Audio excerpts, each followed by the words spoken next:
Hello everyone, इस video में हम करेंगे वर्कशीट नंबर 5।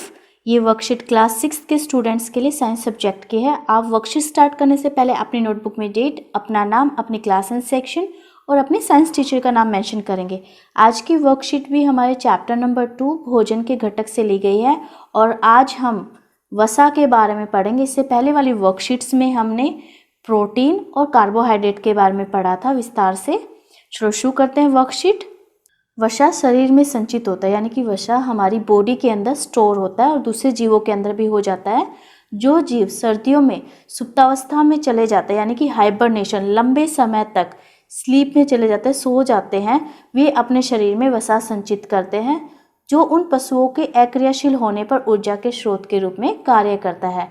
जो जानवर लंबे समय तक सर्दियों में हाइबरनेशन में चले जाते हैं, यानी कि सो जाते हैं, तो उनका शरीर तो क्रियाशील नहीं होता, वो इनएक्टिव होते हैं। उस इनएक्टिव स्टेट में उन्हें ऊर्जा के सोर्स के रूप में उनके लिए कौन काम करता है? जो ये संचित वसा होते हैं, यही उन्हें ऊर्जा प्रोवाइड करती है, ऊर्जा देती है।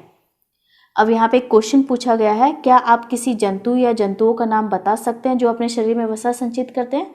तो बेटा इसका सबसे अच्छा एग्जाम्पल है ध्रुवीय भालू। जो पोलर बियर होता है वो हाइबरनेशन में चला जाता है लंबे समय तक, तो उस समय जो उसके शरीर में वसा संचित होती है वही काम आते, वही उसे ऊर्जा देती है। अब आगे कहा है इसने, वसा हमारे भोजन का एक महत्वपूर्ण भाग है, यानी कि जो फैट है वो हमारी भोजन, जो भी हम खाना खाते हैं उसका एक इम्पोर्टेंट पार्ट है। वसा ऊर्जा भी देते हैं, वसा भी हमें ऊर्जा देते हैं कार्बोहाइड्रेट की तरह, और वास्तव में वसा कार्बोहाइड्रेट से की तुलना में ज़्यादा ऊर्जा देते हैं। वसा हमारे शरीर में ऊर्जा संचित करने के लिए उपयोगी होता है। जो ये वसा है ये हमारे शरीर के अंदर ऊर्जा को स्टोर करने के लिए भी उपयोगी होता है। अब जंतु वसा के स्रोत, अब यहाँ पर क्या है, वो स्रोत बताए गए हैं जो जानवरों से मिलते हैं वसा के, और यहाँ पर पादप, यानी कि जो वो वसा के स्रोत जो पेड़ पौधों से मिलते हैं। अब दोनों को डिस्कस करते हैं। तो जंतुओं से हमें कौन कौन से वसा मिलता है? कोड लिवर ऑयल, मक्खन या घी, पनीर इत्यादि।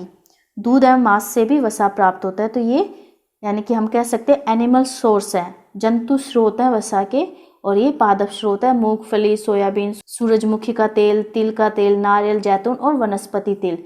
ये सारे वो स्रोत हैं जो पादपों से, पेड़ पौधों से मिलते हैं वसा के। अब जैसे हमने प्रोटीन और कार्बोहाइड्रेट को टेस्ट किया था अपने भोजन में, उसी प्रकार हम क्रियाकलाप के द्वारा वसा का परीक्षण भी कर सकते हैं। इसके लिए आप क्या करोगे, खाने की कोई भी चीज़ लोगे, ये हमारा क्रियाकलाप है किस चीज़ के लिए? खाने की चीज़ों में वसा की उपस्थिति का परीक्षण करने के लिए, टेस्ट करने के लिए। इसके लिए हम क्या करेंगे, हम थोड़ा सा तेल लेंगे कोई भी, या फिर जो भी हमें चेक करना है कि इसमें फैट सोर्स है या नहीं, वसा है या नहीं, और फिर उसे कागज़ पर रगड़ेंगे। कागज़ तैलीय या पारभासी हो जाता है, यानी कि ट्रांसल्यूसेंट हो जाता है, तेलिया हो जाएगा, यानी कि हम कागज़ के आर पार नहीं देख पाते। पारभासी ऐसा होता है जिसमें हम आर पार नहीं देख सकते, धुंधला सा हो जाता है, तो हम कहेंगे कि उस भोजन के अंदर वसा मौजूद है। अब यहाँ पे कुछ क्वेश्चन है वर्कशीट से रिलेटेड। पहला क्वेश्चन है, जब किसी खाद्य पदार्थ में लिपटा कागज चिकना या पारभासी हो जाता है, इसका मतलब है कि भोजन में क्या शामिल है?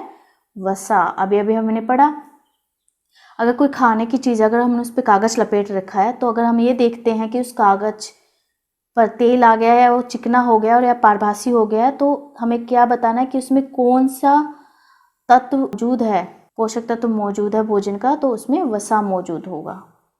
ठीक है, अगर वो कागज चिकना या पारभासी हो जाता है तो। फिर है दूसरा, सादृश्य को पूरा करें। जैसे सेम से हमें क्या मिलता है? प्रोटीन। मक्खन से क्या मिलेगा? वसा। तो ये रिलेशन देख के हमें इसको कंप्लीट करना था। सेम से यानी कि फलियों से हमें मिलता है प्रोटीन, मक्खन से मिलेगा वसा। अब जानवर और पौधों से प्राप्त होने वाली खाद्य वसा प्रत्येक के स्रोत का नाम लिखिए। जानवर और पौधों से प्राप्त होने वाली वसा के जो स्रोत होते हैं उनसे हमें खाने की चीज़ों के नाम लिखने हैं। तो बेटा यहाँ पे हमें लिस्ट काफ़ी बड़ी दी गई है, तो आप कोई भी लिख सकते हैं।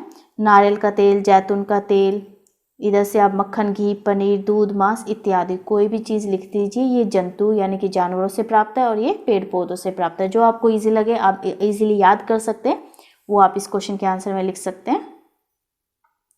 अब है, अच्छे और बुरे वसा वाले भोजन के प्रत्येक उदाहरण का नाम बताइए। जो भी भोजन हम खाते हैं बेटा, जो वसा हम लेते हैं उसमें अच्छा वसा भी होता है और बुरा वसा भी होता है।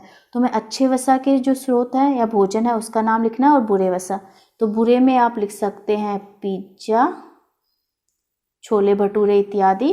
जो भी फास्ट फूड होता है, जंक फूड होता है, वो बुरे वसा वाला होता है। अच्छे वसा में आप लिख सकते हैं ड्राई फ्रूट्स,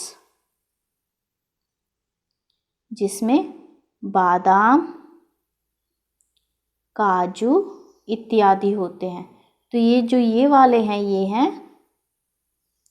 अच्छा वसा